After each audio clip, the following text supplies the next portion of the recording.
ဝန်တွင်ပရိသတ်တွေရှေ့မှာအဆက်လာခွဲတဲ့အော်ဒီယိုဖန်ကိုအခုလိုတုတ်ပြန်လိုက်တဲ့စမ်းရင်မို့အခုလက်တလောစစ်တပင်လောကမှာမင်းသားနှစ်ယောက်ရဲ့ပရိသတ်တွေကြောင့်အချင်းချင်းအပြိုင်ဆိုင်တွေအများများလာပြီးတော့မလိုလားအပ်တဲ့ပြဿနာလေးတွေရှိနေပါတယ်။အော်ဒီယိုဇက်ဖွဲ့ဘက်ကိုဖုံးဆက်ပြီးတော့ဆဲဆိုတာတွေရှိနေသလို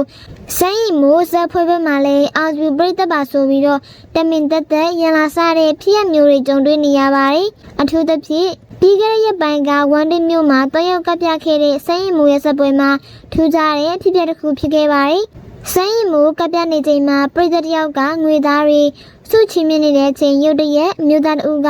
ငါတို့ကအော်ဒီယိုကိုပဲစက်မြင်သားလို့ထင်တာအော်ဒီယိုကိုပဲအားပေးတဲ့ဟိတ်ဆိုပြီးတော့စမ်းရင်မို့ကြအောင်အကျယ်ကြီးအော်ဟစ်ပြီးတော့ရန်စားခဲ့တာပါလက်မခကိုတကူကဝယ်ပြီးမှလူပုံလေမှာမင်းသားကိုတမင်တက်အရှက်လောက်ခွဲခဲ့တဲ့လောက်ရပါပဲဒီလိုချင်းနေမျိုးမှာတခြားမင်းသားအောင်ဘူးဆိုရင်ဒေါသထွက်ပြီးတော့တခုခုတော့ပြန်မိနိုင်ပေမဲ့စမ်းရင်မို့ကတော့လုံးဝထင်မှတ်မထားတဲ့ပုံစံမျိုးနဲ့တတိငငယ်ပြန်လဲတုတ်ပြန်ခဲ့ပါတယ်။ကောင်းပါတယ်ဗျာ။အဲ့ဒီလိုမင်းသားတွေအားလုံးကိုအားပေးနေရမယ်လို့ပြောရှိရှိနဲ့သဘောထားကြီးစွာတုတ်ပြန်ခဲ့ပါတယ်။ဒီလိုလူရလေးကြောက်ပဲစိတ်မူရဲ့ရင်ကျက်မှုနဲ့စိတ်ဓာတ်ဖြူစင်မှုတွေကိုပရိသတ်တွေကထူးချီကျူးနေကြပါတယ်။တကယ်ကိုအနုပညာရှင်တယောက်ရဲ့ပြီးသားရဲ့စိတ်ထားပါပဲ။ပရိသတ်ကြီးကရောစိတ်မှုခုလိုတုတ်ပြန်မှုအပေါ်ဘယ်လိုမျိုးမြင်ပါသလဲ။ PDU နဲ့အင်ဒရာကျော်စင်တို့ဇနီးမောင်နှံနှစ်ယောက်ကကလောမြို့မှာအားလုံးအားတင်သွားစေမဲ့ချီလန့်တစ်တစ်ခုကိုစတင်ခဲ့ပါတယ်။သူတို့ဇနီးမောင်နှံဟာတော့အောင်မြင်ပြီးသားလုပ်ငန်းပေါင်းများစွာကိုလည်းပိုင်ဆိုင်ထားတဲ့ပြီးအခုတစ်ခါမှာတော့အေဂျင့်နဲ့ကလောမြို့မှာစိုက်ပျိုးရေးလုပ်ငန်းတွေပါထပ်မံတိုးချဲ့ပြီးလုပ်ကိုင်နေတာတွေ့ရပါတယ်။တာမော်မြို့လေးရဲ့သဘာဝတရားတွေကြားထဲမှာသူမတို့ရဲ့ဒီလုပ်ငန်းတစ်ကြီးကိုလည်းဘလောက်တောင်အောင်မြင်အောင်လဲဆိုတာပြည်သက်တွေကတော့စိတ်ဝင်စားဂုဏ်ယူနေကြတာလည်းဖြစ်ပါတယ်။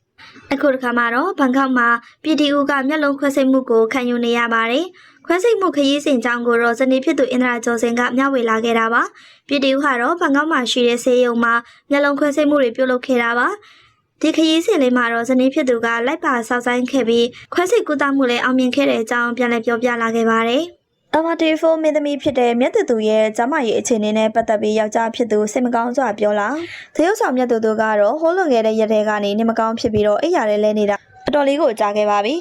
အစာပိုင်းမှာတော့မြတ်သူဟာအလုပ်တွေပင်ပန်းလာလို့အားနေလာလို့အခုလိုမျိုးဂလီမော်လဲသွားတဲ့အဆင့်ရောက်ရှိလို့သွားခဲ့တယ်ဆိုပြီးတော့ယောက်ျားဖြစ်သူကပြည်သက်တွေကိုအတိပေးလာခဲ့ပါတယ်ဒါပေမဲ့လေခုချိန်မှာတော့တရုတ်ဆောင်မြတ်သူဟာကလေးမော်မှာကြာကြီးလဲနေရပြီးနေမကောင်းဖြစ်နေကြတာပါ